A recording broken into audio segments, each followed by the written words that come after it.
Good evening, everyone, to all those joining us on Zoom and on Facebook Live. Welcome to another learning event series tonight. Now, I believe most, if not all of you, have seen the house rules while we were waiting for the webinar to start. But I would like to emphasize that if you would like to ask questions to our speaker tonight, please do so or type in your questions in the Q&A box in the Zoom format. If you're on Facebook Live, you may type your questions there as well, and we will ask them at the end of the presentation of our speaker tonight. So again, welcome to everybody who has joined us tonight. It's good to be back. So this learning event series is brought to us by Dumaguete City Host Lions Club and the Rotary Club of Dumaguete South. Now, over the past 3 weeks, the Learning Event Series has hosted another set of very enlightening webinars. We have had lectures that touched on topics such as cultural heritage sites, the Philippine blue economy, our power sector, good governance, the development of coral reefs and the effect of climate change, land use, and urban planning. Now, I'd like to take this chance to say that and highlight that actually these lectures are meant not just really to educate us, but I think more than that, ultimately, the organizers and all of those that have participated in this learning event series ultimately want to help all of us make informed decisions.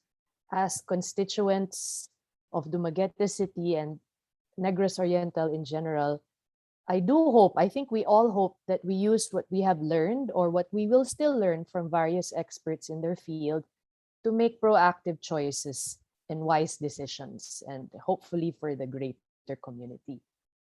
So tonight we focus on another field. Actually, we'll be focusing our attention in the fields of engineering, design, and environmental science, as our speaker tonight discusses the wider implications of dredging and island building.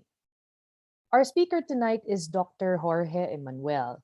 He is a 2016 DOST Balik scientist and is currently an adjunct professor at the Institute of Environmental and Marine Sciences and the College of Engineering and Design at Silliman University. Before he joined Silliman, he was Chief Technical Advisor for Global Environment Facility Projects of the United Nations Development Program from 2003 to 2015.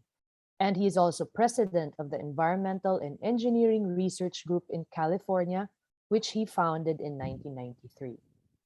He has been a consultant to large organizations such as the World Health Organization, the United Nations Environment Program, the United States National Institutes of Health, and other international agencies, ministries of environment, ministries of health, and non-governmental organizations in over 40 countries.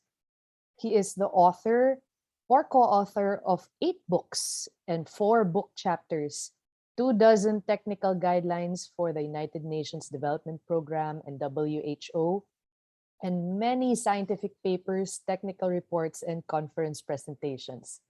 He received his doctorate in chemical engineering at the University of Michigan in the US and holds degrees and certificates in chemistry from North Carolina State University, environmental management from the University of California at Berkeley, energy technologies from Stanford University, and public health from the University of Iowa. Whew, okay. Without further ado, I'd like to welcome Sir Jorge or Dr. Jorge Emmanuel. Sir, the floor is yours. Thank you, Dr. Nadia. I too would like to thank the Dumaguete City Host Lions Club and the Rotary Club of Dumaguete South for organizing events like this, which are quite good, and I'm glad these types of things continue to happen. I'm glad to do my own small contribution. My topic tonight, let me go ahead and share my screen.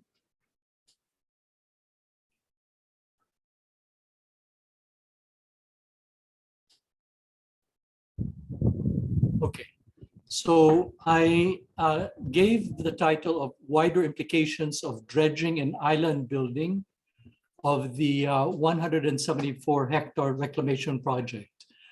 And one of my reasons for doing this is because I wanted to bring attention to the problem of the reclamation, not just in Dumaguete, but beyond Dumaguete. And that's what I meant by the term wider implications.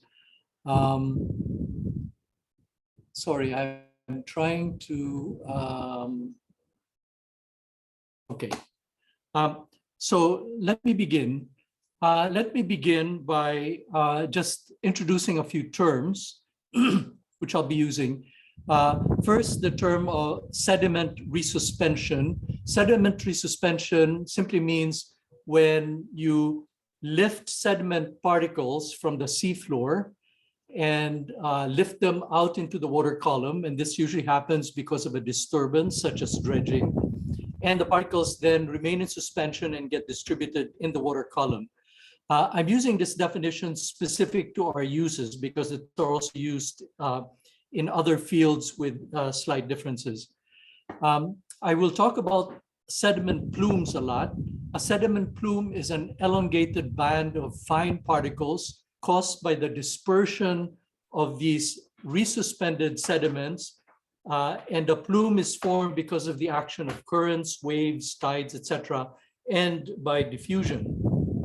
I'll be talking about two types of sediment plumes. One is a sediment plume that is found near the surface of the water, and the other is a sediment plume that's found near the bottom of the seabed.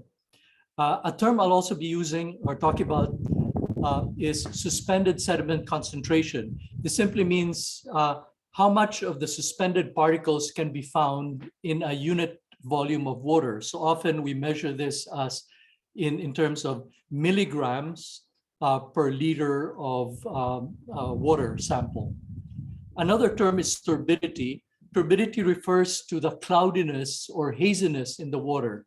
And it is a measure of the amount that light is scattered because of the presence of suspended particles. Finally, there are also the terms sediment deposition, or sometimes sedimentation, or sometimes siltation, and they simply mean the settling of the particles from the water column, mainly due to gravity, and then accumulating on the seafloor. So let's now go to the issue at hand, and this is the reclamation project. This is taken from the unsolicited proposal of EM Cuerpo Incorporated. This is a firm based in Quezon City. It's dated November 25, 2019, and they are proposing to build two islands, as you can see here, 120 hectare island in the southern part of Dumaguete and a 54 hectare island in the northern part of Dumaguete. Together, they would cover about 85% of the coast of Dumaguete. So what does it mean? What is entailed when we say we want to build an island, an artificial island? It often requires, first of all, the extraction of fill material. This is the material you need to form the island in the offshore location to fill up the offshore area, thereby creating this island. You would also need to do some quarrying, and that's usually for the armor stones. The armor stones are used in the periphery, around the islands, and that's to protect the island from the action of waves and tides and so on. The actual building of the island would require typically a trenching, the installation of sheet piles, and then the deposition of all that fill material that you extracted in that first bullet point, filling up this area up to a desired elevation. Usually it's so many meters above some mean lower water level. And The next step is soil stabilization, which is usually done using surcharge preloading, for example. And the whole purpose of that is to speed up the consolidation of the sediment before building, say, a building on top of it. And then, of course, you would build in the coastal area, a coastal structure like the seawall, the shoreline protection, etc. And then typically you would have to dredge the canal. And in our case, we're talking about a canal between our shore and the island, which is supposed to be 30 meters wide. So you would dredge that because it would end up getting filled during the process of island building. And then comes the construction of the structures in the island. So I'd like to focus on three major activities, because these three major activities are responsible for sediment resuspension and for sediment plumes. One is the extraction of the fill material. As I mentioned, you have to collect the soil or sand or whatever sediment that you will fill up, use for filling up. The artificial island building itself is a major an activity that causes major sediment resuspension and creates plumes. And finally, the construction of the structures. So let me begin with the last one first. I'd like to point out that the construction of the structures in the reclaimed area will result in sediment resuspension and in sediment plumes. So what are the likely sources of the sediment plumes? And in addition to that, debris that would go into the water. Typically, the shoreline slope and wave protection system would release sediment plumes, the building of the esplanade, the gateways, the bridges, etc. All these structures, especially along the periphery, including the roads. So this is taken from the unsolicited proposal of EM Cuerpo. And as you can see here, some of the major structures that would create sediment plumes, such as these structures on the coastline, the marina, which includes the yacht club for the elite. That's not my term, that's actually in the unsolicited proposal. They refer to this yacht club as a club for the elite. There'll be monuments built on the edge, on the outside, and these would all create sediment plumes. The esplanade, the fish port, the ferry station, all of these would create sediment plumes. Now, why do I know that they will create sediment plumes? Because when the Pantawan 2 was being built, this is what I like to call the small reclamation, that is the 1.7 hectare reclamation off of Rizal Boulevard. These are photos of the sediment plume this was actually only during the beginning of the construction. And as you can see, even just in the beginning, the sediment plumes were already being created. And these sediment plumes, as you can see, were being carried towards the south. And I'll explain that a bit more. By the way, these photos are taken from the letter I sent in September of 2019 to the regional director of Region 7 of DNR. Let me do a quick aside on this. The reason I sent these photos to DNR is because I was basically asking them for more information.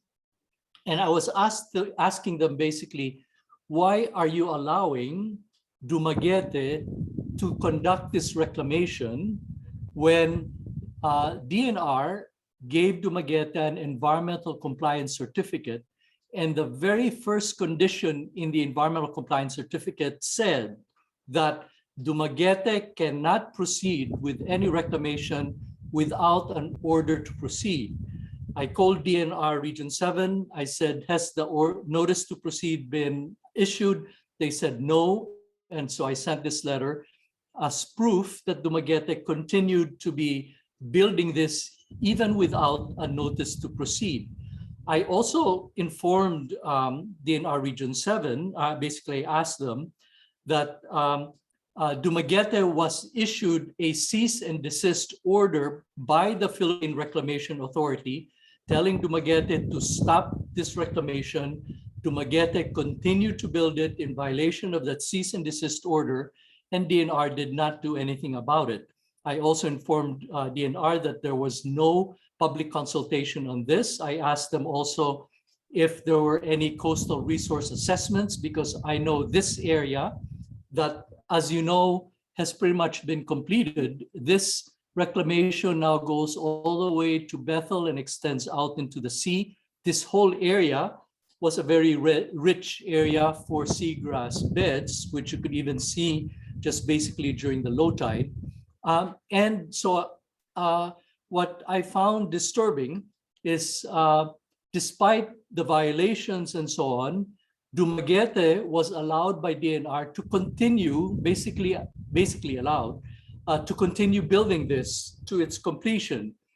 And so did PRA, despite its cease and desist order, even though that was lifted afterwards, which leads me to raise a concern that often I keep hearing people saying, we will let DNR and PRA make the decisions, but the fact that the first reclamation, the Pantawan 2, was continued even in violation of the ECC and even continued even during the cease and desist order, makes me concerned about the ability of our national agencies to really protect our environment.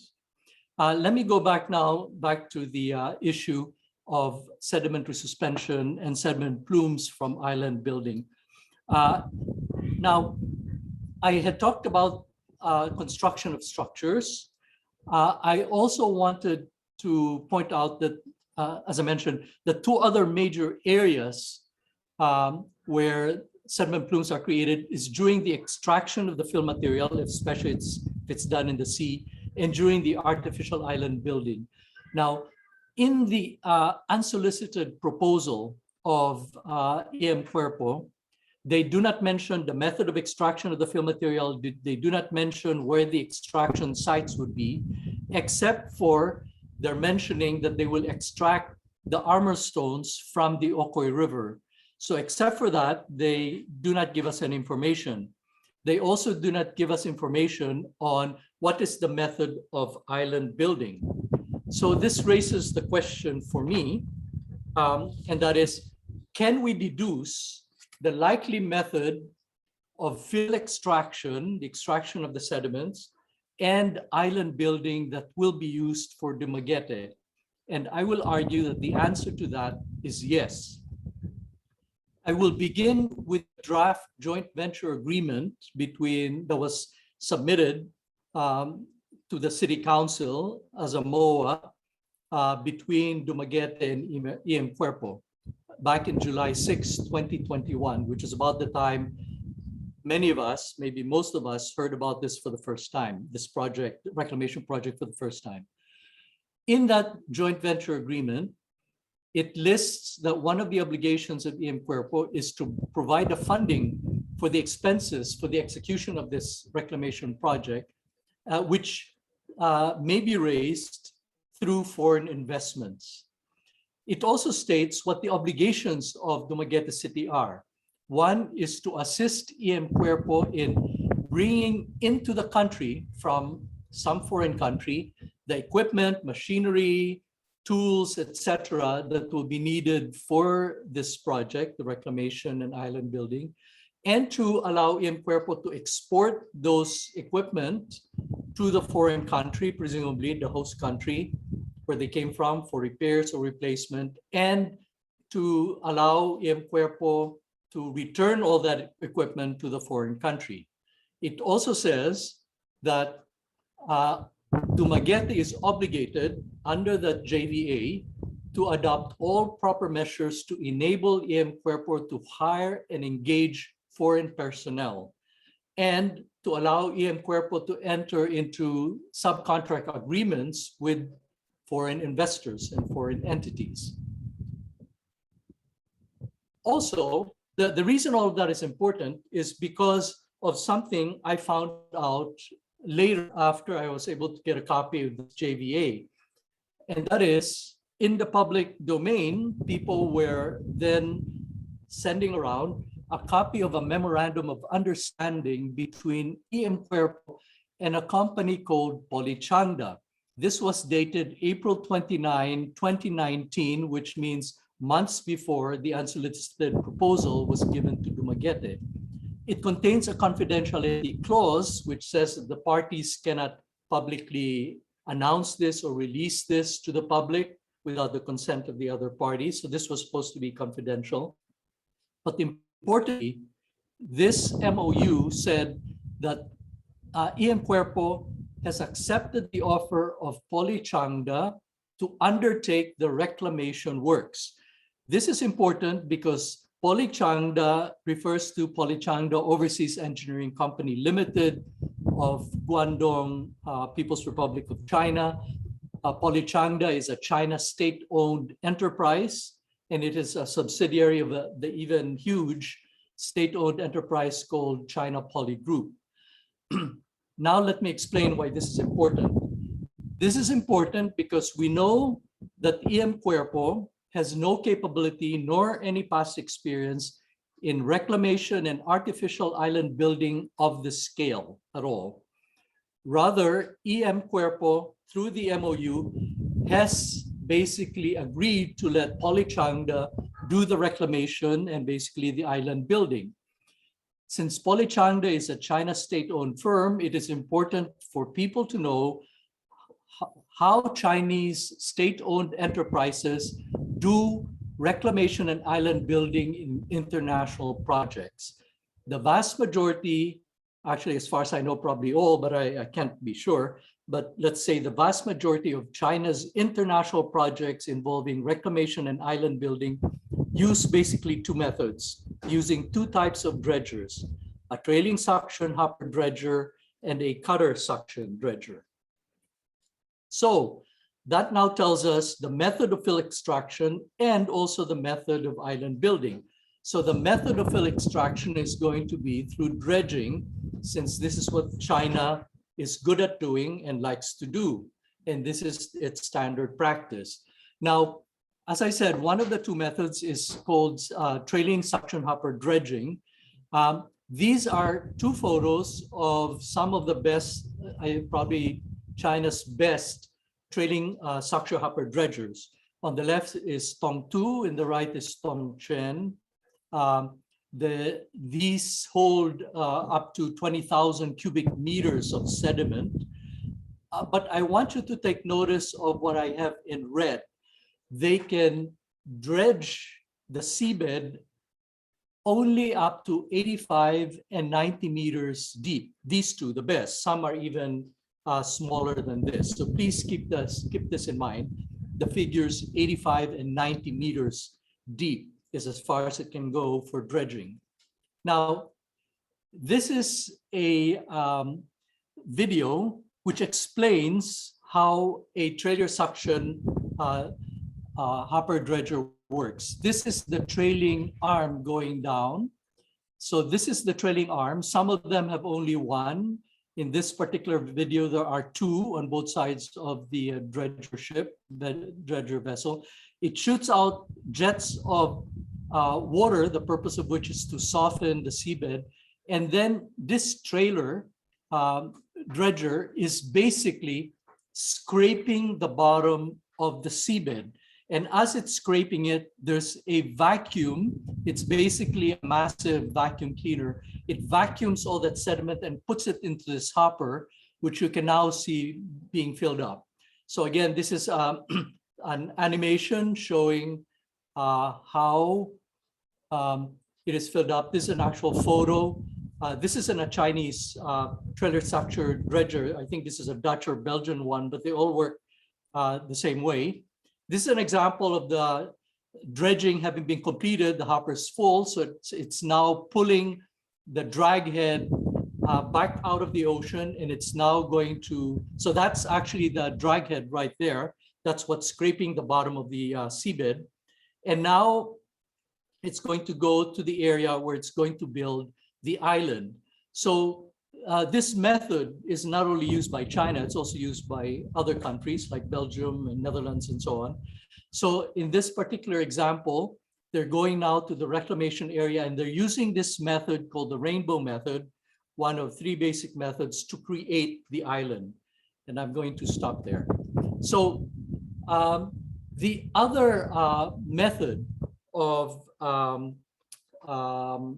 dredging for island building is called a cutter suction dredger. And this is the most advanced cutter suction dredger of China. It's capable of scraping 6,000 cubic meters of sediment per hour, but it can only dredge up to 35 meters deep. That's what's shown in red. So it cannot go into deeper parts of the seabed, only where up to 35 meters or shallower. So this is an example of how it works. This is the cutter head. This is what scrapes the ocean.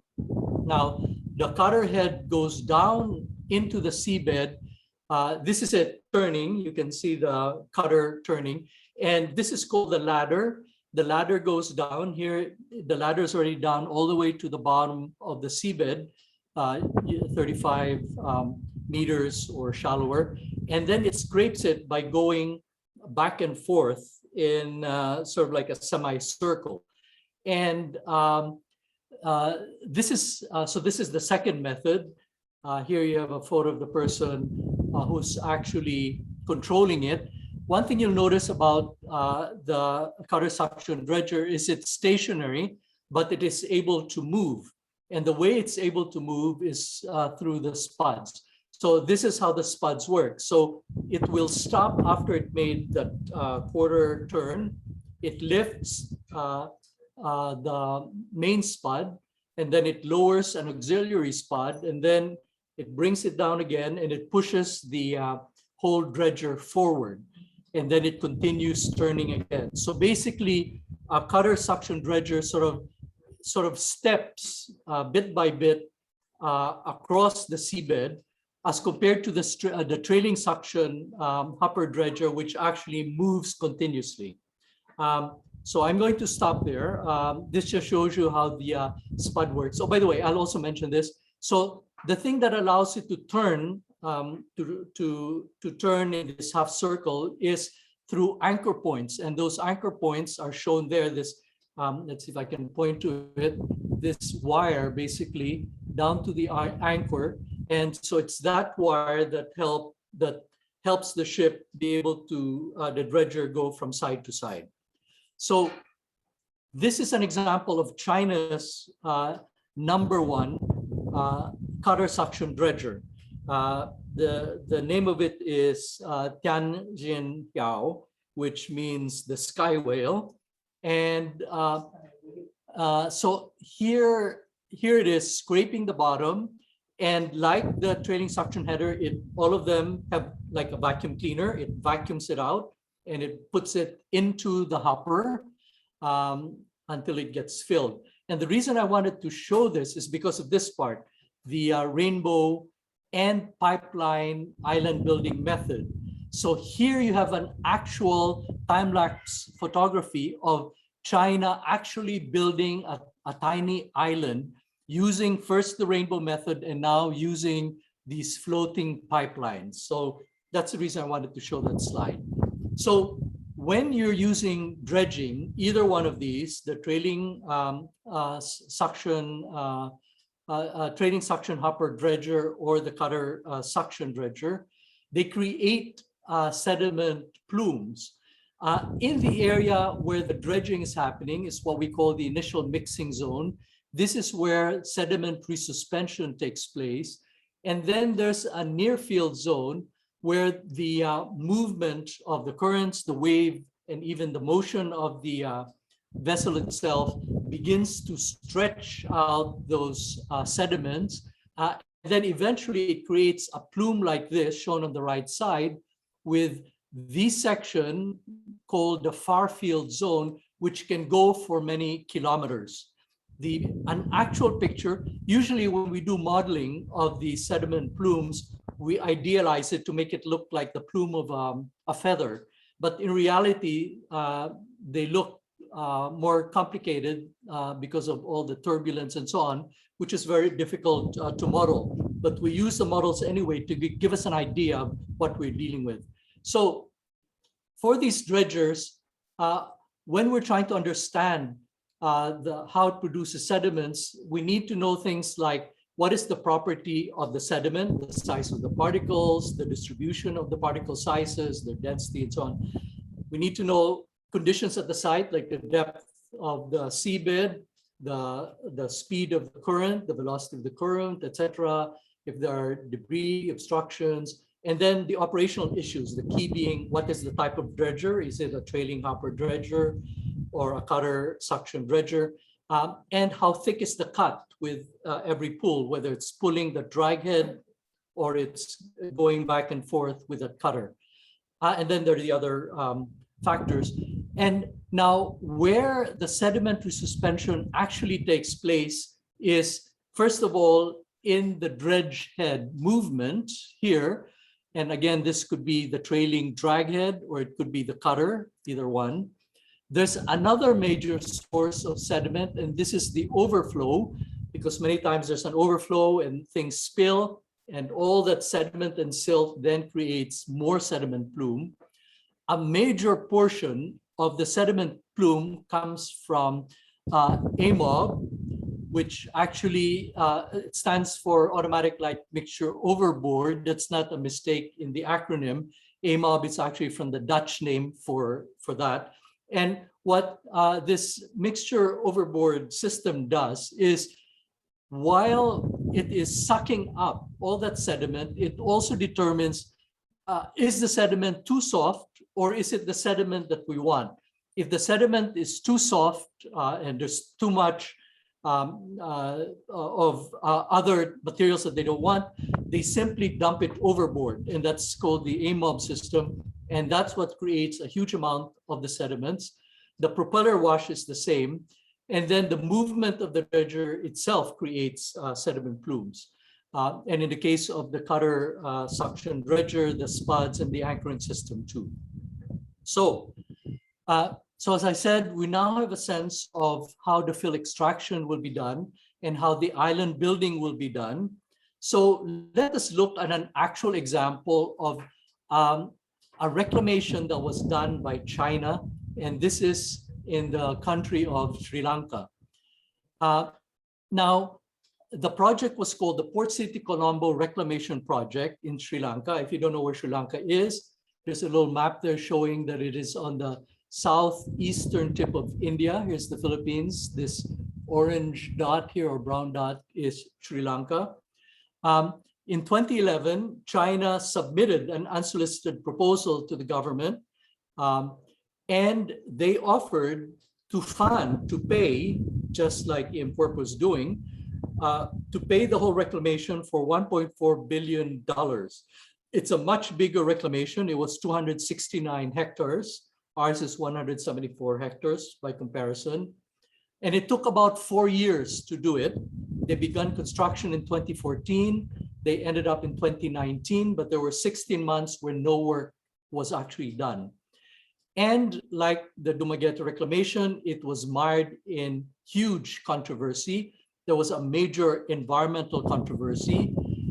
There was a major legal controversy because China demanded that the government give them a lot of exemptions from taxes and so on, and even demanded that the commission that will be in charge of the reclamation island, that will decide what businesses will come in, et cetera, that some percentage, I can't even remember, it might have been even a majority, would be those selected by China.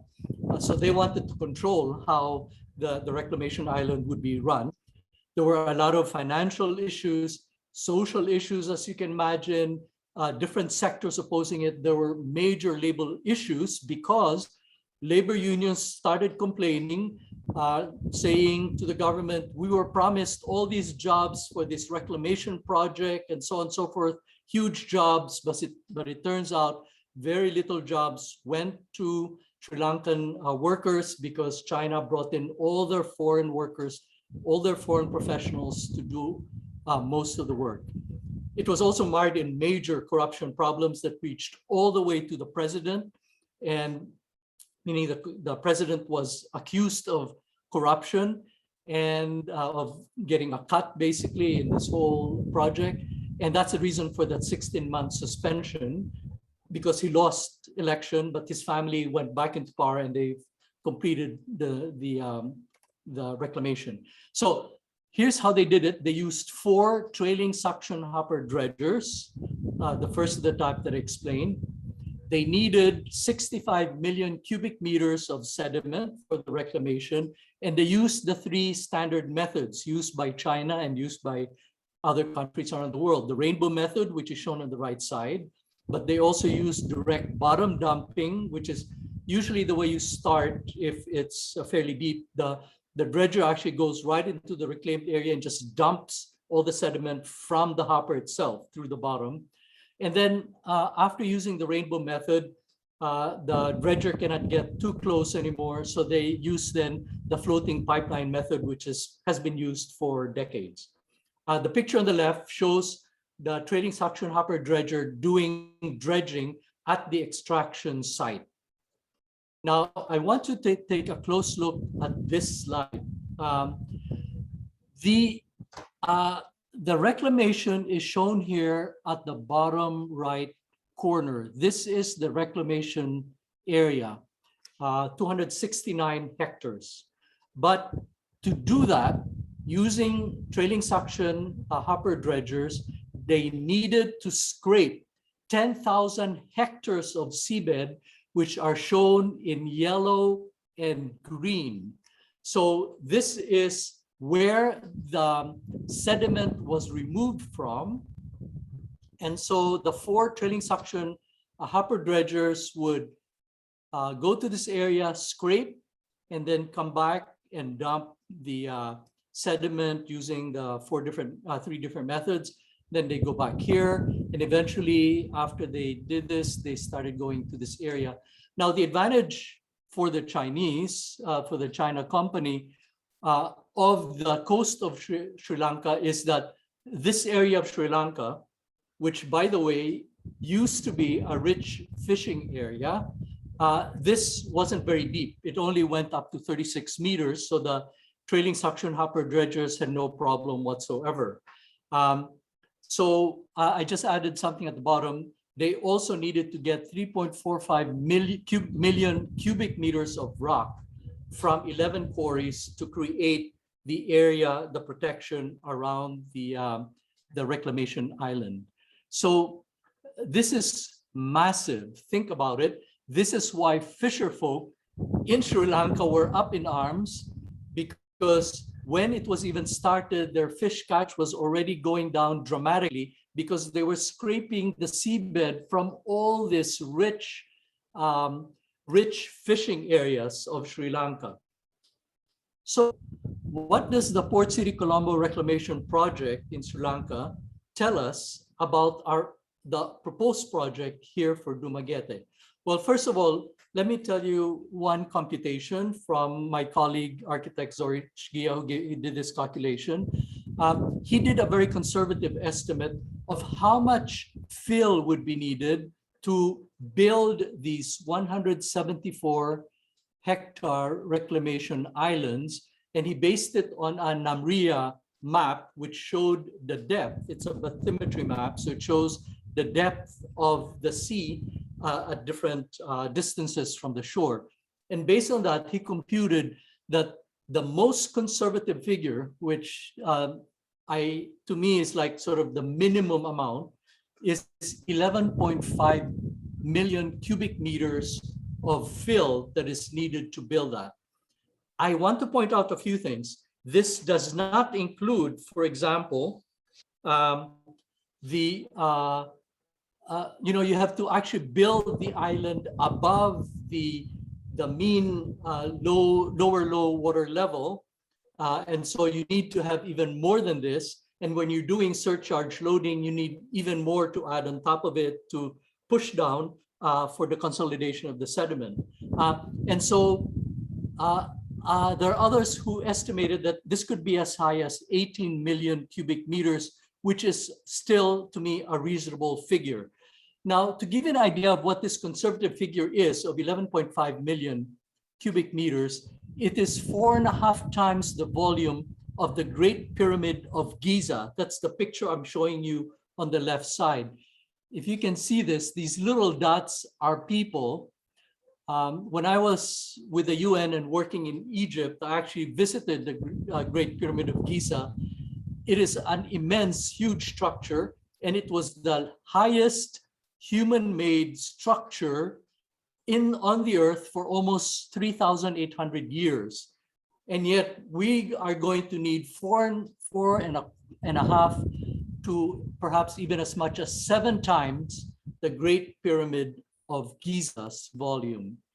Now, the other thing that we learned from the example of Sri Lanka is that the hopper dredgers, the trailer suction hopper dredgers or the cutter suction dredgers, like to get their sediment typically within 35 kilometers of the reclamation site. And you can imagine why. If we're using a trailer suction hopper dredger, I computed that one dredger would need to make 578 trips from the dredging site to the reclamation and back. That's a round trip. If there are 2, then it'll be about 300 trips. Which means it will take them anywhere from a year to 2 years just to fill it up. So if you remove sediment much further away, it would take an even longer time to go back and forth to collect the amount that you need. So this is a key parameter for us to understand how this is done. The other thing that I ask you to remember is that the trailing suction hopper dredgers can only go up to 90 meters of depth of seabed. If it's deeper than that, they cannot do it because the trailer arm cannot even reach it.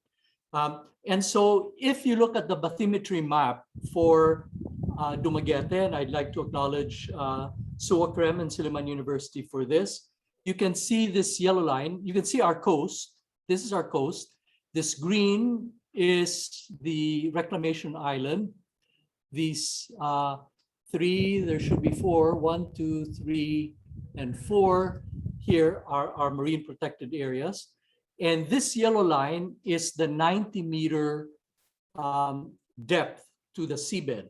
Anything beyond this is much deeper, as you can see with our shores and pretty much with Negros, I understand.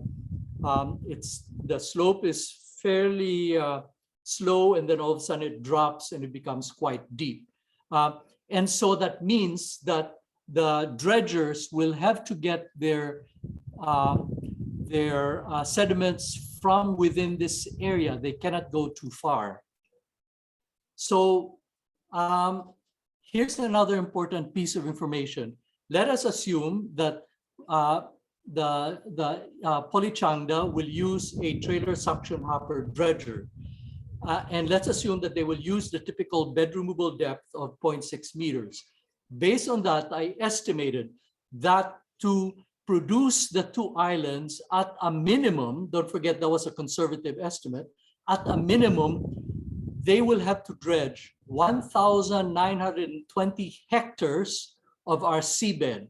To give you an idea, that area is 57% the size of Dumaguete. And people have used basketball courts to get people an idea how huge this is. The reclamation area is the equivalent of about more than 4,000 basketball courts. The area that will be dredged to collect all that sediment is the equivalent of 45,700 basketball courts at least. It could be more than that. And by the way, just as an aside, I also computed using the engineering data from Sri Lanka of how much armor stones would be needed for the outer breakers, and I came up with a figure.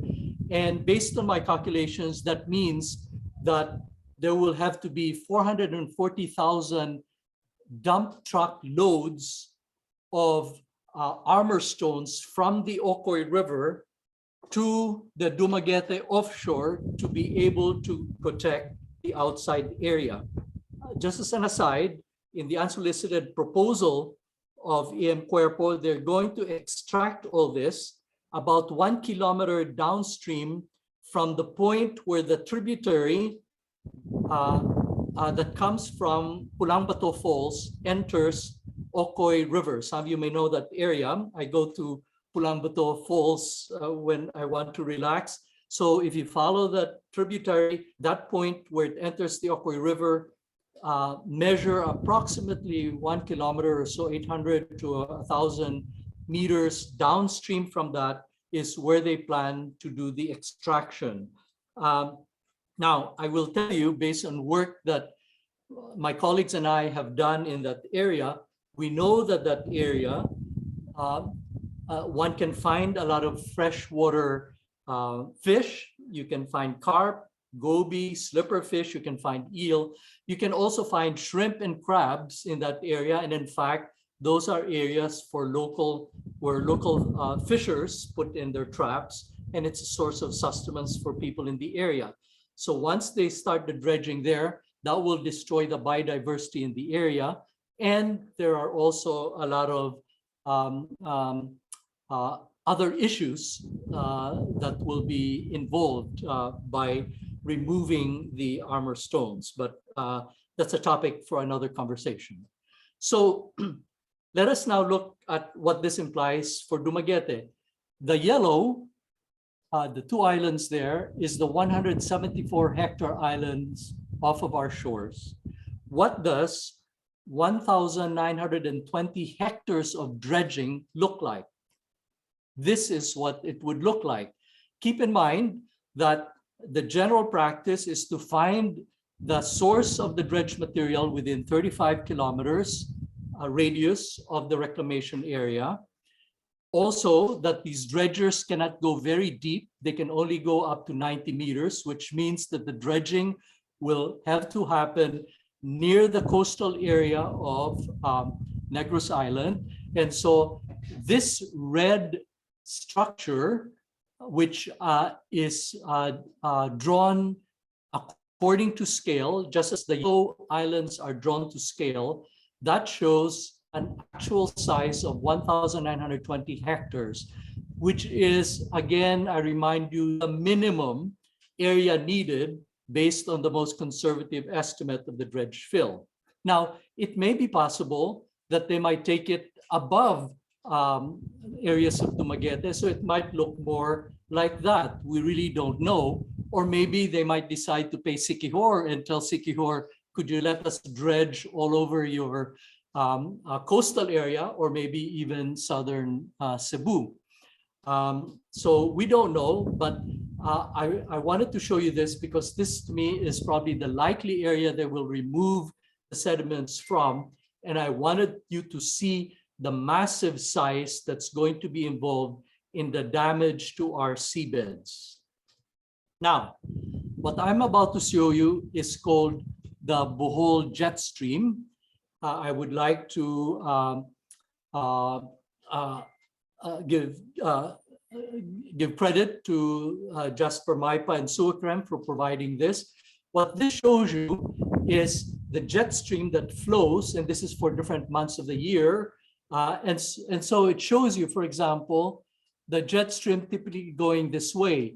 Every so often, if you look close enough, the jet stream shoots up this way, like just right at that point. And there are different colors. Sometimes the jet stream is shown as yellow. Yellow. Sometimes it's as, I'm sorry. Let me do this again. Sometimes it's red, and what the yellow and red means is actually the speed or the velocity of the current. So the velocity of the current many times is between 0.5, that's yellow, to 0.8 to as high, well, the very dark color, as high as 1 meter per second, which is very fast. So this is the Bohol jet stream. So what does that mean? It means that any extraction that's done here and island building, the sediment plume will be carried down south. Occasionally up in this area, it may be carried a bit north during those brief periods when there's a reversal of the Bohol jet in this area, and bring it down towards the Tinian Straits. So here's what I did. I wanted to get a sense of what would be the sediment plume from dredging. Let's start with the dredging, not the island building, but just the extraction of the fill. Now, there are many ways of doing it. If you have a lot of money, which I don't, and if you have a lot of time, which I don't, you can use some of the very sophisticated computer models that can do this. I can't afford this since I'm retired and I'm in a fixed small budget. And so what I did is I used one of the estimation methods that is used by the Army Corps of Engineers, U.S. Army Corps of Engineers. This is called the dredge-induced turbidity plume model. Unfortunately, it is for cutter suction dredger. I told you that most likely, I think they will use, Polychanda will use the trailing suction hopper dredger for various reasons, but they could also use this. And I suspect the sediment plumes will be somewhat similar, but there'll be differences obviously. But this model was based on the two types of dredgers. It was originally developed in 1985 and was picked up by the U.S. Army Corps of Engineers. The basis of the model, for those of you interested, is an advective dispersion plume model with a continuous point source. The continuous point source is modeled after what's called Nakai's turbidity generation unit. These are the Japanese also contributed to this model. And so the output of this model is how far will this plume go in a 12-hour diurnal tide day? In other words, if you did dredging for, say, about 12 hours or so, or even less, how far would the plume extend during the 12-hour period? And the other thing that the computer model does also, it gives you an estimate of what is the suspended sediment concentration. Remember, that's one of the variables I defined in the beginning. This is the concentration of the particles in the water. And it gives you this information based on distance from the dredge head. So this is the result of my quick calculation. By the way, these are models that basically the model is all equations. So I had to program this. And so my computer program showed that the maximum plume length from a 12-hour extraction using a cutter suction dredger will range anywhere from 22 kilometers to 43 kilometers, which means the sediment plume will extend as far as 43 kilometers in this particular case in one day. Okay. Now the thing is, even though it's quite huge, it goes very, very far. Usually the concentration of sediment here is very, very low. In fact, many times you might not even notice it. And the impact on marine life might be very minimal. What is really more important is to understand what the concentration is. So what is the concentration of the plume at the center line, at this yellow line, at different distances? For example, at 400 meters, the concentration at the plume is 159 milligrams per liter. Again, the figures are estimates, of course.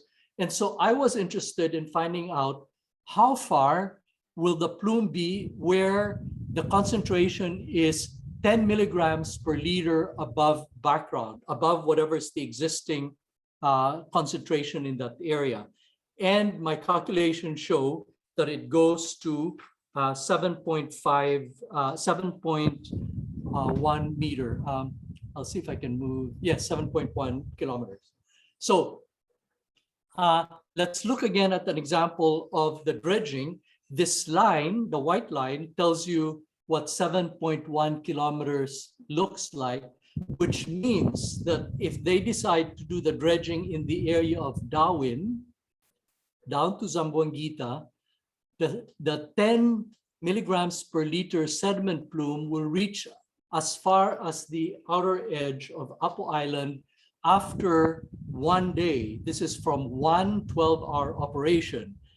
When you do it the next day, it will add to that existing one, and you do it the day after, it will add to it, and eventually this accumulates so that eventually the sediment concentrations will become very high around here. And around here is Apo Island, and Apo Island is one of our treasures. Apo Island is a national protected landscape and seascape, a protected area under NIPAS.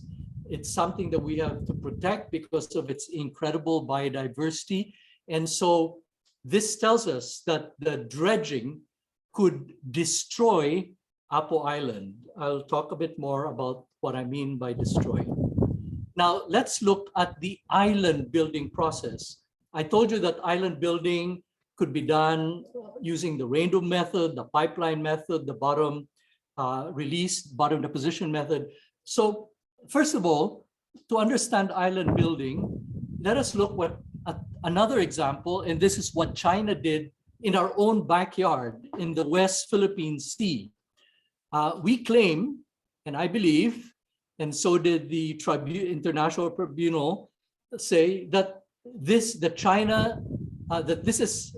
area that the Philippines should control. And so the Spratly Islands in the West Philippine Sea is where China has been building islands. You can see the 3 dots. The leftmost dot is Cagitingan Reef. The middle dot is Zamora Reef. And the rightmost dot is Panganiban Reef. Some of you might know them by the English names, the Fiery Cross Reef, the Subi Reef, and the Mischief Reef. So why am I mentioning this? Well, because one, I also wanted to show, to again reinforce how China does the island building. So the top pictures, each of the columns shows you Panganiban Reef on the left, Zamora Reef in the middle, Cagitingan Reef on the right. The actual reef is shown from satellite images in the top row. The bottom row gives you a close-up of China building the islands. And if you look close enough, in fact, you can see it best with the middle column. You can see here, China is using a rainbow method to build up this island this is in Zamora Reef. And here it's using a second dredger using the pipeline method. Here it's using the pipeline method for the Cagitingan Reef. As the island becomes bigger and bigger, they begin to use mainly the pipeline method. So I'm showing you this to again show you how China does it, and most likely how Polikchangda will do it. Now, it's another reason. There was a very interesting paper published in 2016 where some researchers used satellite data to find out how far the turbidity plume would extend from China's island building in the West Philippine Sea. To be able to do it, they actually use a satellite called Aqua A. So this is actually called the MODIS A. This satellite has a spectroradiometer, and so they use the reflectance data from the spectroradiometer from the Aqua A. And what they then did is they computed the plumes from the 3 Spratly Islands. And the number here you see is first, what's the size of the reef? This is what's the size of the island. So these are bigger than Dumaguete. So this, for example, is a 300-hectare island that they build in Cagitingan Reef. And this shows you the extent of the turbidity plume. Remember, turbidity is a measure of how the light is scattered, how it blocks light from going all the way down to the water column, but the reflection is picked up by the MODIS spectroradiometer, so you can then determine where the plume is. This is what I really was most interested in. Let me explain it first. The different colors tells you how frequently the turbidity plume went to these areas. So for example, where you see it in red, so for example, this is red here, means that for about 80% of the time, the turbidity was over here. 50% of the time, it was in this sort of greenish area. So that means the turbidity was up to here. But notice that the blue area is typically from about 10% to maybe about, let's call it 30% of the time. So from about 10 to 30% of the time, the turbidity went as far as here. They looked at data, by the way, for a long period of time. And so I was interested to see how far this plume goes. And based on the China Island building in the West Philippine Sea, the turbidity plumes went from 22 kilometers to as far as 40 kilometers away. So how about for Dumaguete? So again, I had to look for a way of doing this. I cannot afford the expensive computer models to do it. So I went using one of the estimation methods, again, by the US Army Corps of Engineers. This one was developed a long time ago in 1978. It's been used a lot. This is a plume dispersion model for open water deposition using pipelines. So this is basically island building using the pipeline method. I won't describe the details of the model, just to say that the model can compute it depending on whether we have a semi-diurnal tide day or a diurnal tide day. I should have explained that previously. A diurnal tide day is where you have one high tide and one low tide during a given day, or usually a lunar day, to be exact. Semi-diurnal day is where you typically might have 2 high tides and 2 low tides. So today, for example, we have a semi-diurnal day, but last week, I think it was like September 15 and 16 of last week, for example, were diurnal tide days. That means there was only one high tide and 1 low tide. So this model can then tell us what is the maximum length of, and I decided to use the near surface plume, meaning the plume that you can actually see if you have a drone, for example, or if you look close enough, because it's close to the surface. What is the length of this plume from the island building that Polychina will do? And what is going to be the suspended sediment concentration at the tip of that plume, at the maximum plume length? So, and this is the result of my calculation. So you can see some of the assumptions I made. I said that the maximum velocity is 1 meter per second. It could be less. I decided to look at the case of silt and the size of silt, et cetera, et cetera. So during a semi-diurnal tide day like today, the surface plume from island building will go as far as 14 kilometers away. And the suspended sediment concentration at the plume length will be up to 150 milligrams per liter above background. Try to remember that figure, 150 milligrams per liter. However, during a diurnal tide day, such as I think it was Wednesday, Thursday of last week, the maximum plume length will even be further, 21.2 kilometers. That's because when you have high tides and low tides, it tends to disperse the plume and it doesn't go as far. So anyway, so I then measured that at the tip of the plume, you can have as much as 34 milligrams per liter of sediment concentration. So what does it mean, especially for Apo Island? That means that during our, I defined, by the way, a semi-diurnal, a diurnal day as 9 hours, half tide. So during a 9-hour pipeline deposition or island building, the plume will extend 21.2 kilometers, which means it will reach Apo Island at concentrations as high as 34 milligrams per liter, which means the island building process itself will be devastating for Apo Island. Now, Why is this important? Everything I talked about. First of all, let's look at what happens to corals.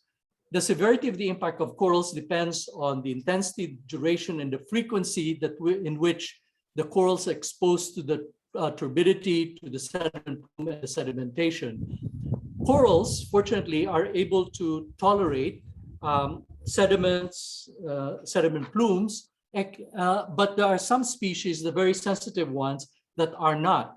So the range of tolerance for coral reef systems to chronic, which means continuous long-term sediment, suspended sediment concentrations, is typically 10 milligrams per liter to at most 100 milligrams per liter for the very resistant species.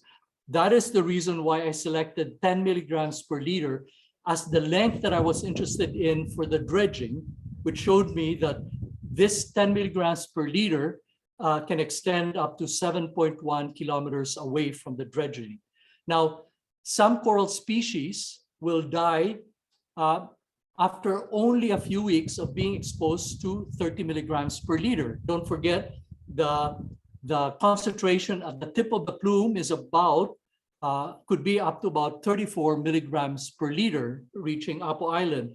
So a few weeks of exposure is enough to kill a number of coral species.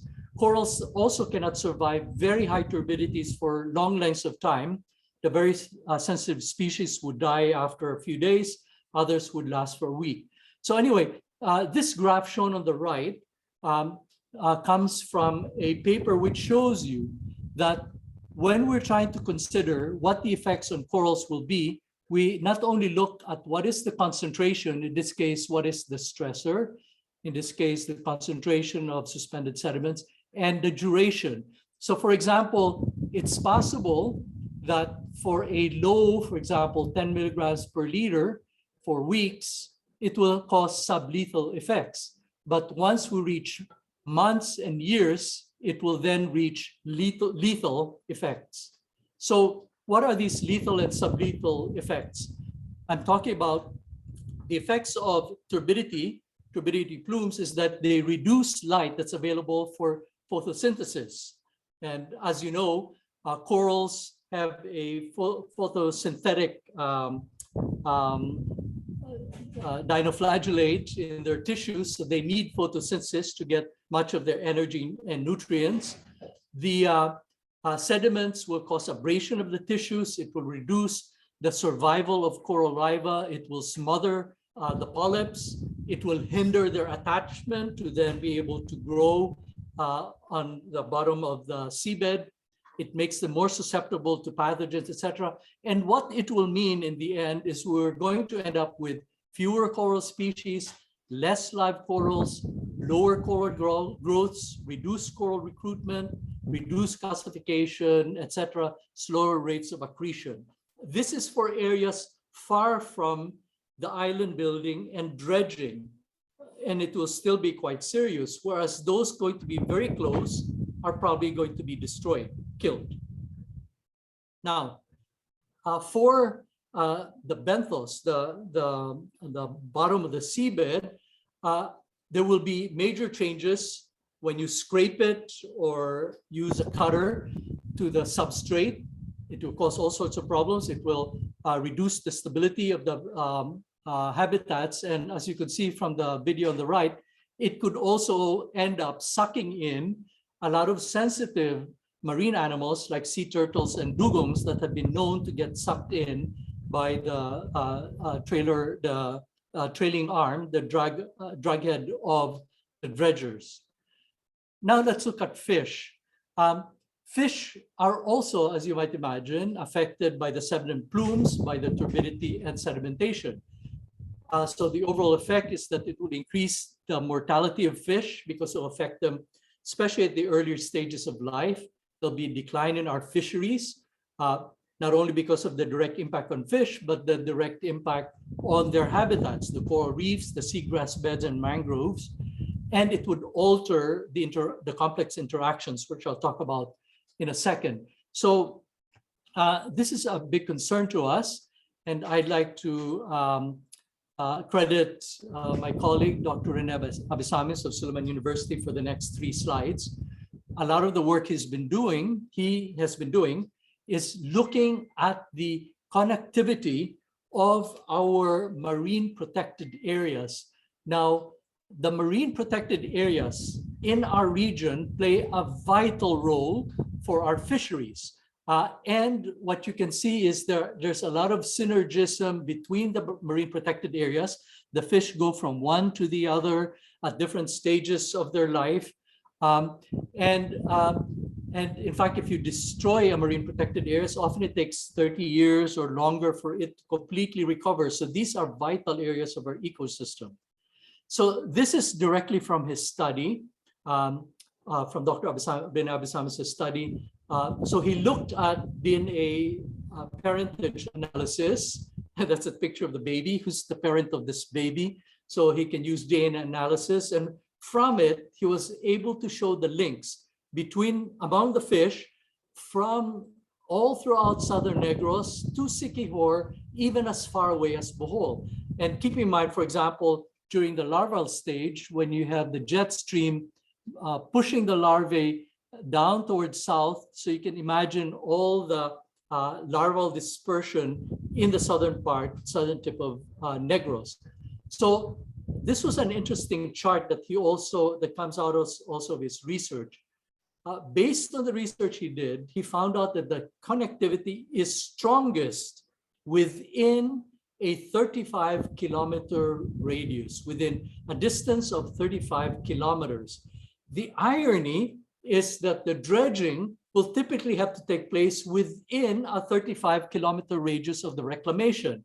So this is my slide. What I attempted to do is to put in, as best as I could tell, the location of many or most of the marine protected areas in a region.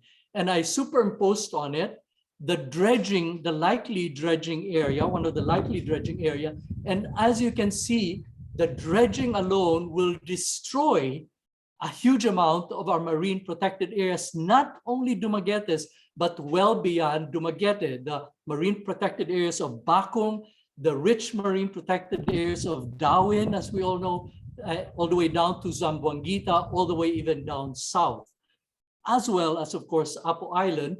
And if they do the dredging up north, it will then destroy the marine protected areas directly in these areas, including those up in the Tanyan Straits. So you should know that there are 45 marine protected areas within a 35-kilometer radius of Dumaguete, according to Dr. Abissamis' work. And so the burial and direct impact of the reclamation on Dumaguete's 4 marine protected areas alone will weaken the connectivity of the regional network of MPAs. But as I pointed out, not only are the 4 going to be affected, but many, many more. And so the impact on the region, I think, will be quite severe. And so the purpose of my presentation then is to point out that the impact of this project goes well beyond, it's much wider, it goes beyond Dumaguete. So to summarize my key points, the 175-hectare reclamation project will cause sediment resuspension from dredging, the building of the islands, and the construction. The 2 methods that China uses are trailer suction hopper dredgers and cutter suction dredging to both dredge the sediment and build the islands. And so based on their practices, they would need to dredge 1,920 hectares of our seabeds within a 35-kilometer radius and only up to a 90-meter depth, or even shallower, depending on which dredger they use. And so the areas in which the concentrations will be above 10 milligrams per liter above background could reach up to 7 kilometers, which means many marine protected areas and many coral reefs will be affected. The Bohol jet will carry the sediment even further, and so it will affect the Apo Island protective seascape and landscape, and during periods of a reverse flow, even the Tanyan Straits, unless they do the dredging even up there. The visible plumes can reach up to 21 kilometers away from the island building, with concentrations as high as 35 to 150 milligrams per liter. Remember, this is where many of these corals will die. And so these will have lethal and sublethal effects. Lethal effects on many of the nearby coral reefs, sublethal effects on those much further away. But the impact will be serious, not only for Dumaguete, but for the entire region. And that's the basic message of my presentation. So I thank you all very much for your attention.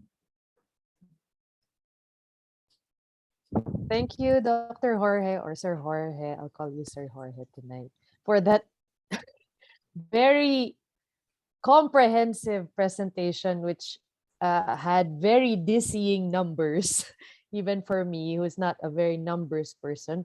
And actually, some of the questions are related to numbers, but let's start. I'll sequence the questions based on how you presented some of these issues throughout your presentation. So I'll start off with how you started your presentation by mentioning the Pantawan 2 project. And there was a question, I guess some of the viewers now are not very clear exactly what happened. So one viewer asked, I just want to clarify about the Pantawan 2 project. So correct this statement if it's wrong. The DNR gave an ECC, but the Philippine Reclamation Authority did not give a notice to proceed and also gave a cease and desist order for that said project. Is that correct?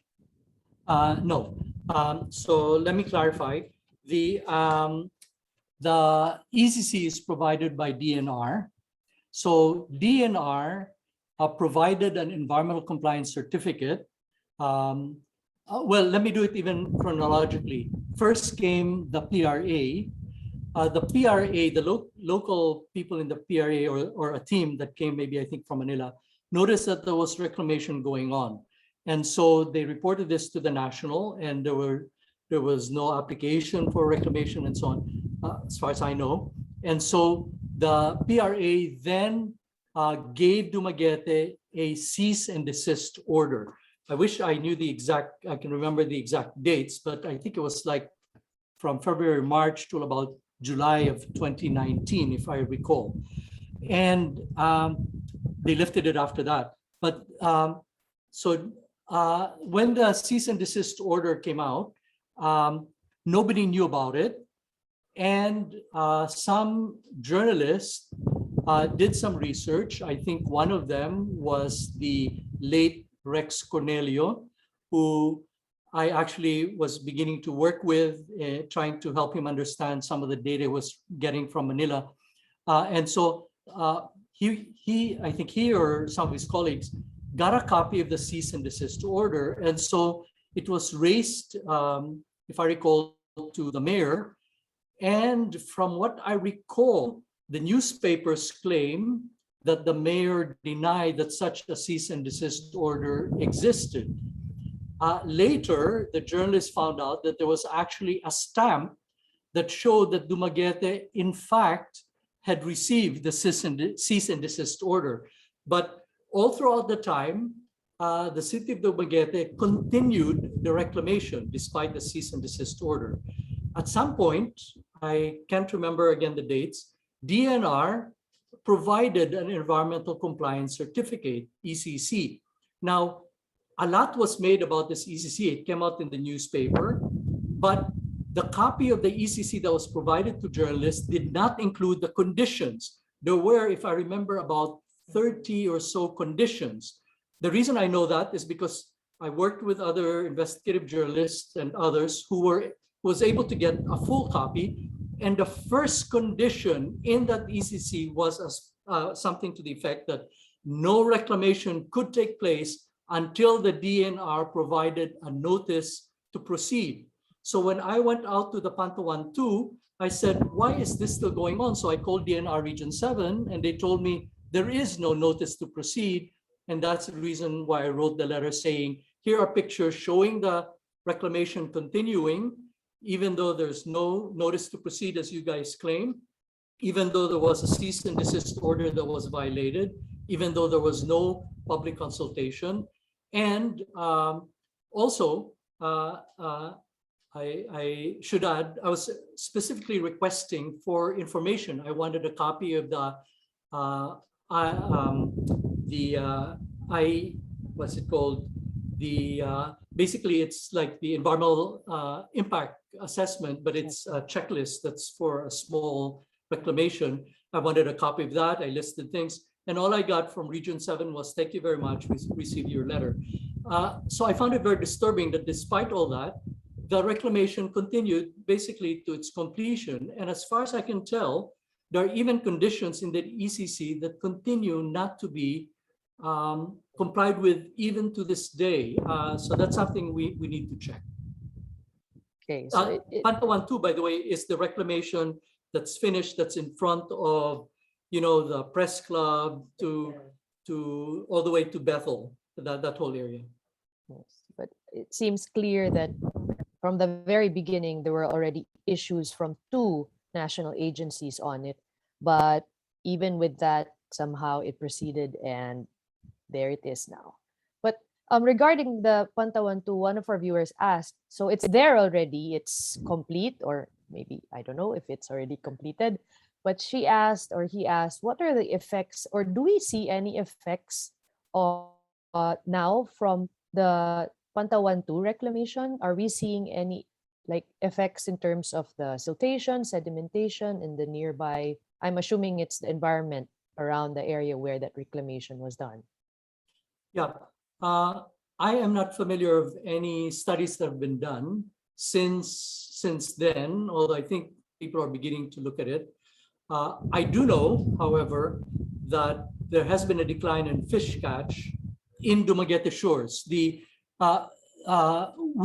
produce, our rich coastal area produces between, if I recall, about 34,000 to 40,000 metric tons of fish from Dumaguete shores. I'm not talking about fish from other areas every year, but the trend has been going down.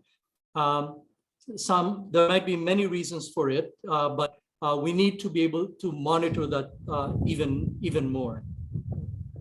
Okay. So my short answer is I don't know of the studies that have done specific on the impacts.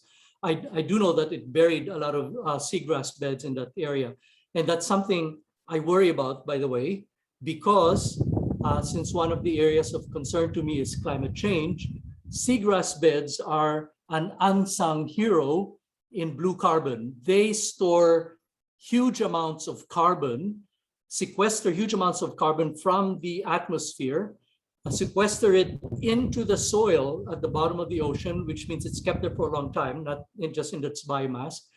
And so they are a major player for us in climate mitigation.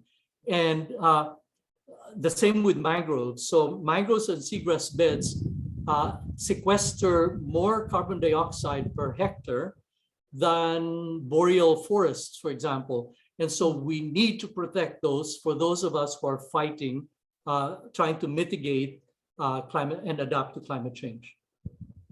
That's true. So it's really the importance of all ecosystems, not just coral reefs, actually. Okay, let's go now to those dizzying numbers that you mentioned in relation to what will likely, or what you think EM Cuerpo or Polichangda will be doing if, assuming the Smart City project proceeds.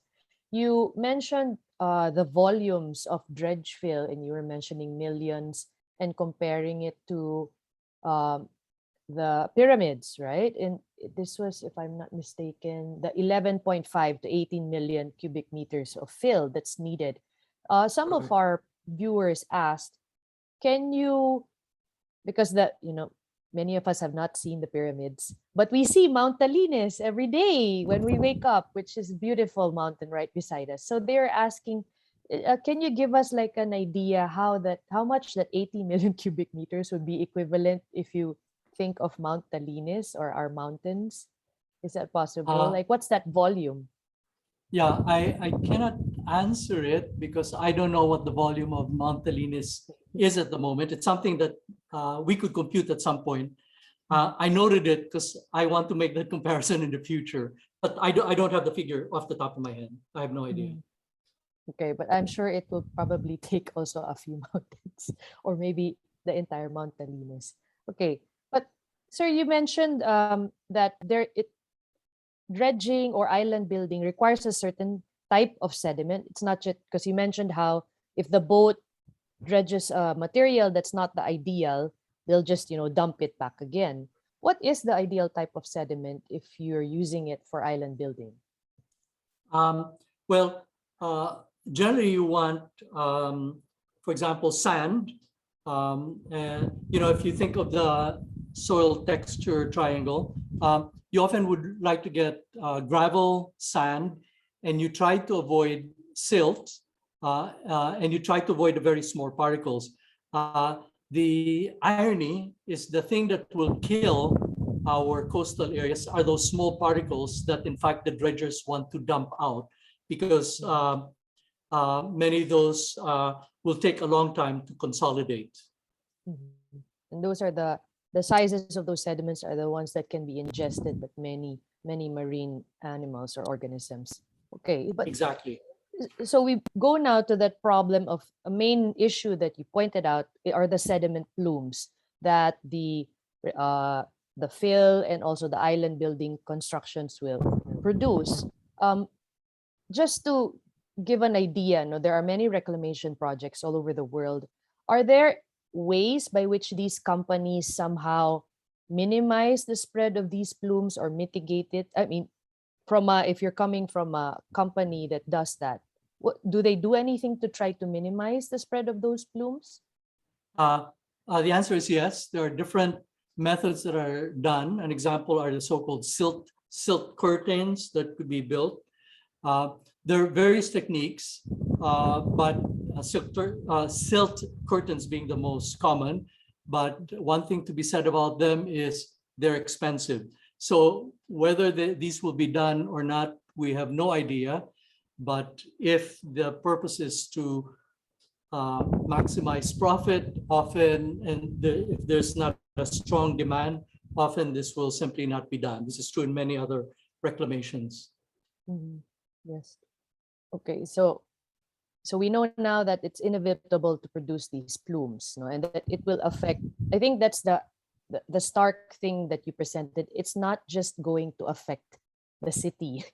That's the problem with being surrounded by water. Everything goes everywhere else. So a few viewers asked similar questions, and they said, I'll read this verbatim. It is clear from your presentation that island building in Dumaguete will not only destroy marine coastal fisheries or marine ecosystems in Dumaguete, but also the fisheries and other ecosystems in neighboring areas, Bacong, Dawin, Zamboanguita, perhaps also Sibulan, San Jose, or Amlan, if you consider that 35-kilometer radius.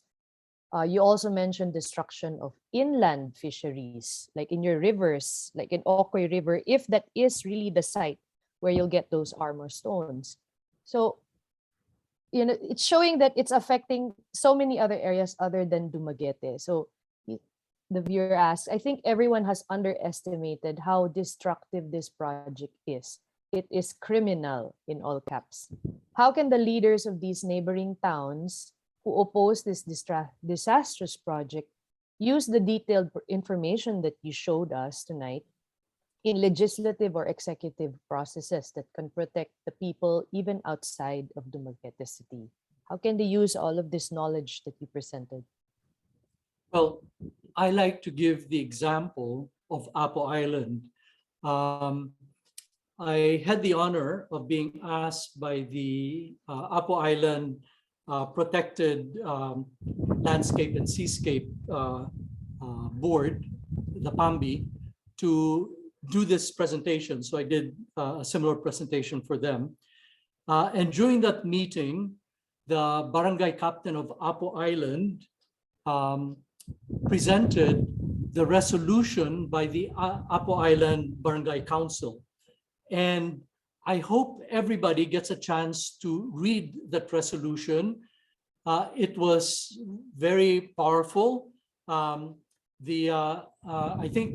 hope the resolution will be available in many public areas.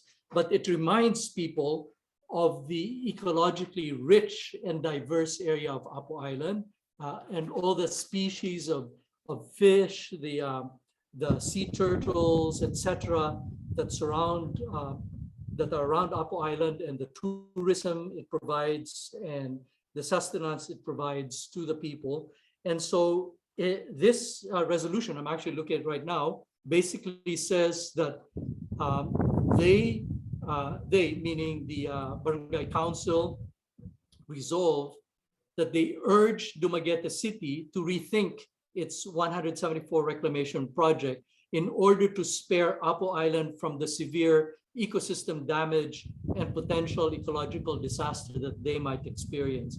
And they also resolved that they would furnish copies of this resolution to major national agencies, the Office of the Philippine Reclamation Authority, the DNR, the Philippine Ports Authority, DILG, et cetera, many of the national bodies, as well as, of course, to the Sangguniang Bayan of Darwin.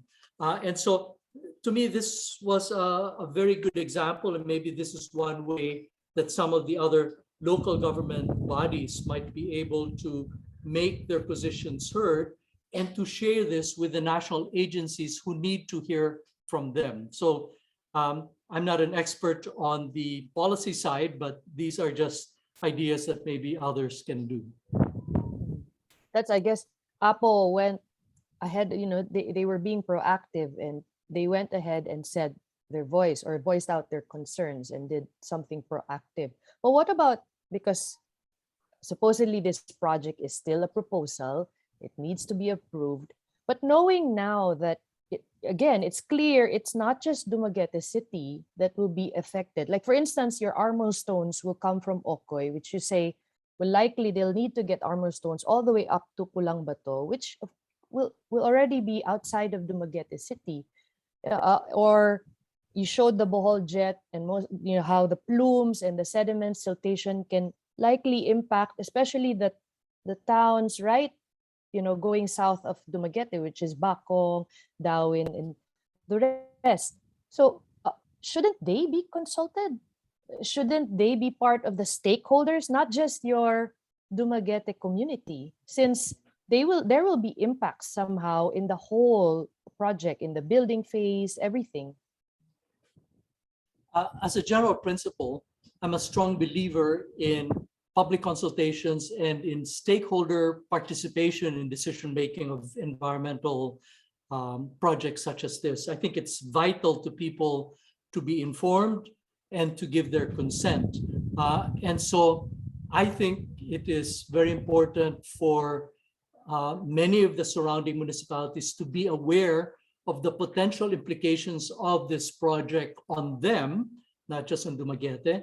And hopefully, as more and more of them find out the potential disaster for their areas, that they can then make their feelings known. But it's important for everybody to be consulted on this, and I'm very concerned that there's a lot of, what is it called, information briefings, I forget what they're called, that's being done by the mayor and others.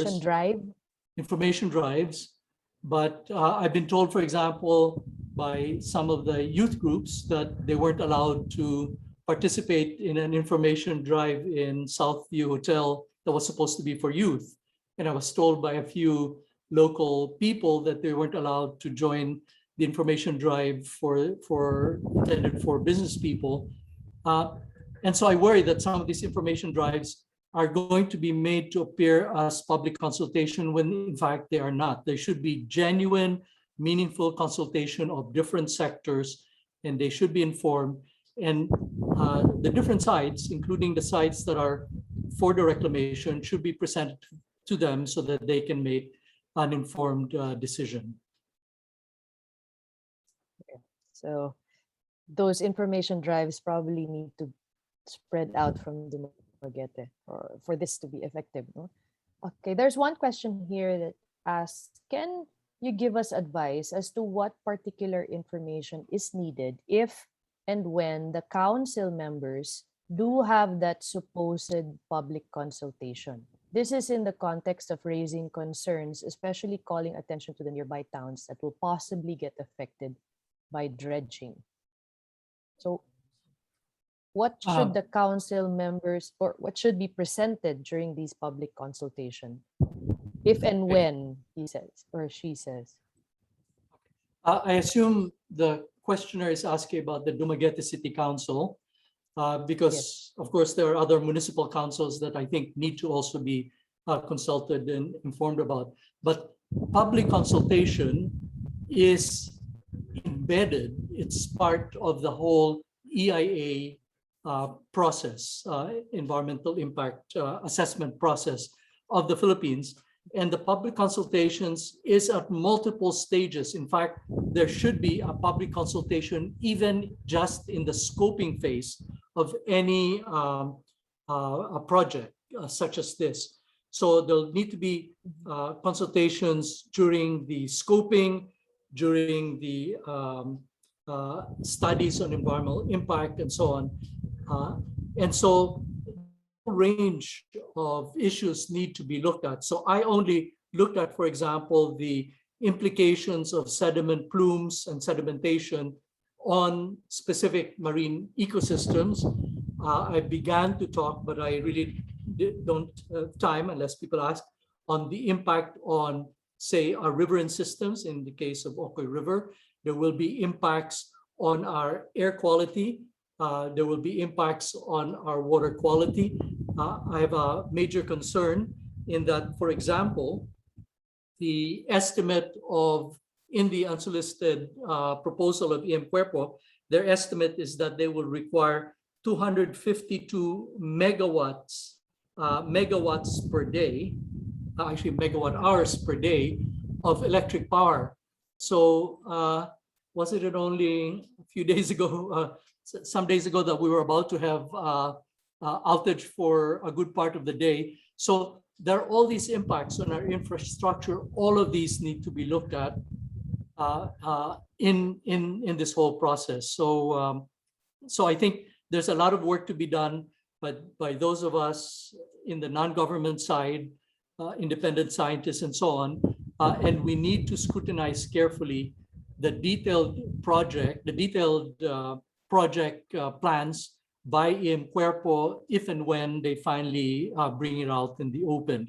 This should be public information. This should not be, as in the case of the JVA, something that is kept from the public and all of a sudden it's just presented to the city council and some of us only find out about it a few days before. There needs to be sufficient time for us to review all this data. It's clear, it's really clear that we, all these stakeholders, actually I'm thinking the province has a key role in this as well, because it's going to affect many municipalities or towns outside of the city. And we're all interconnected, all our communities are interconnected. So there's one question here going back to the Pantawan 2 project. To your knowledge, has anyone taken any legal action against Dumaguete City regarding the violations for Pantawan 2? Do you think there is enough evidence to file a case against Mayor Remulla given the irregularities that you described? I will begin by saying I'm not a lawyer, so I cannot answer the legal aspect of the question. I can just say that as far as I know, there has not been any legal action taken with regards to Pantawan 2. The sad thing about the Pantawan 2 is it's a moot point because when I got involved, many of us were trying to stop it. Now it has already happened. And so all we can do is to try to assess the damage, and maybe there might be some legal action that they can take place, but I'll let the lawyers, I think, respond to that aspect. There's one related to that one who asked, what is the next step to try to stop the Pantawan 2 if there is, because it seems like it's not yet done. Although you say it's there, we can see that there's still something going on towards going to the south. So is there a way to still stop it? Is that possible?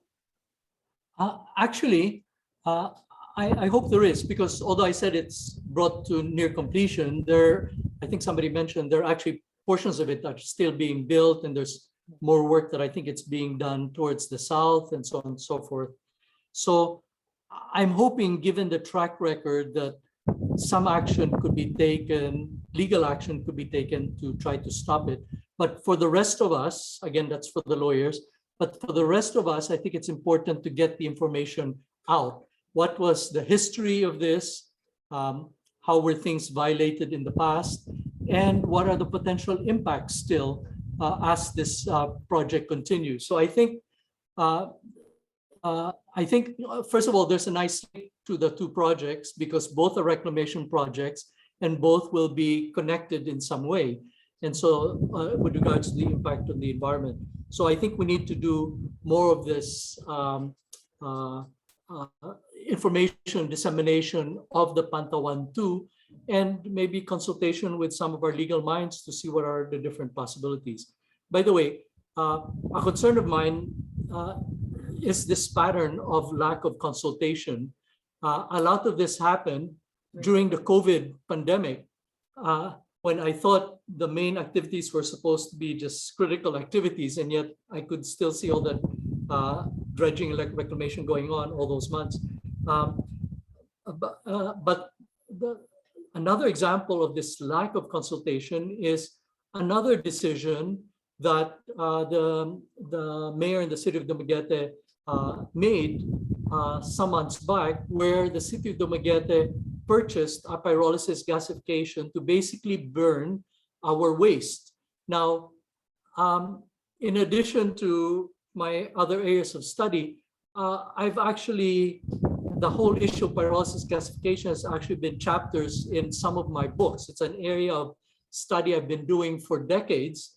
And I know from all the work I've done how much cancer, soft tissue sarcoma, how much endocrine disruption and all sorts of health effects will come as a result of the spread of pyrolysis gasification, which incidentally can spread, some of these toxic materials can spread from 2 kilometers, 5 kilometers, as many as 10 kilometers away, depending on the direction of the wind. And this is an example of where another decision was made without any public consultation. I tried to present this to the city council. I was told to present it at the environmental committee meeting, and I showed up at the appointed date and time with other people, and nobody ever showed up. And the next day I was told that the committee meeting happened, the decision was made, and that was an example of public consultation. That is not public consultation. So anyway, so that's an issue of concern for me. Sir Jorge, you just answered the question of the most recent question. He says, or she says, "Thank you, Dr. Jorge, for the great presentation. I am aware that you also raised the alarm regarding the dangers of pyrolysis or incineration of the city's trash. My understanding is that Dumaguete LGU was also not transparent with regards to that issue." And you answered the parallels. You already told us the parallel between the pyrolysis issue and 174 or Pantawan 2.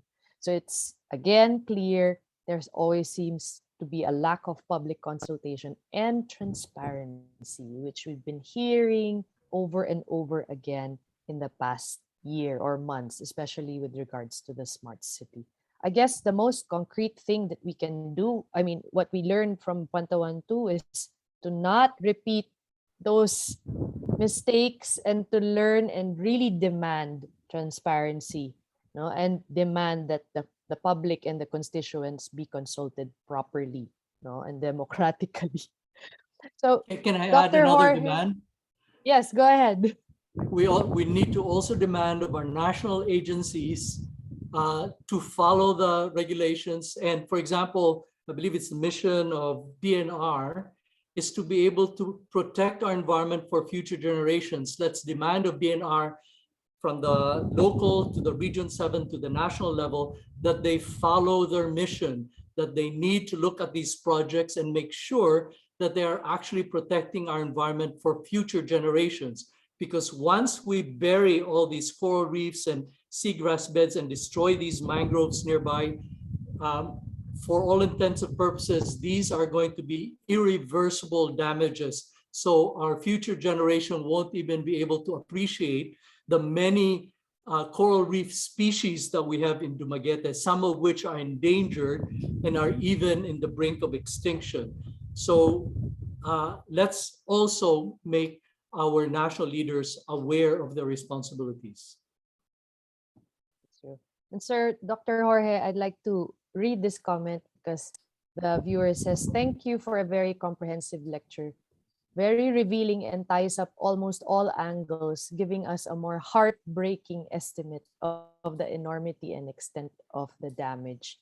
And I think, again, we need to make people, not just in Dumaguete, but outside, all the municipalities and towns in Negros Oriental, realize that they will be affected too. So, Dr. Jorge, would you like to give some final words, unless you still have to add anything before we end our series tonight?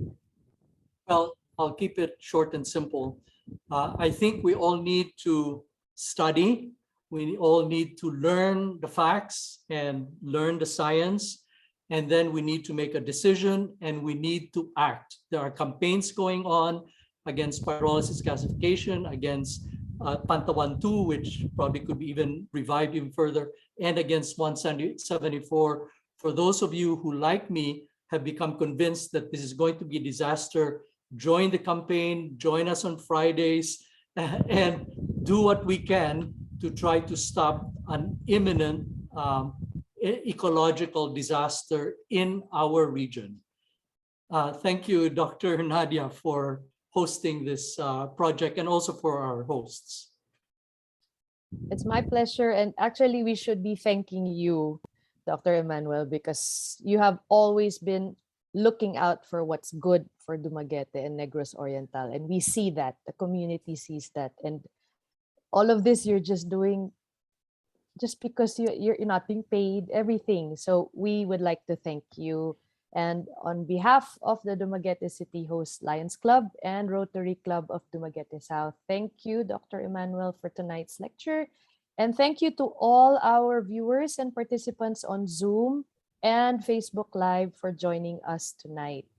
Please continue to stay tuned for other learning event series in the coming weeks. I would like to advertise that next week, September 28, Tuesday, we have our learning event series 16 on coastal valuation of marine ecosystems to be given by the Dean of the School of Environmental Science and Management of UP Los Baños, Dr. Rico C. Angcog. Thank you again, and we hope you like our Facebook page. Stay safe, everyone, and have a good evening and advanced happy weekend to all of us.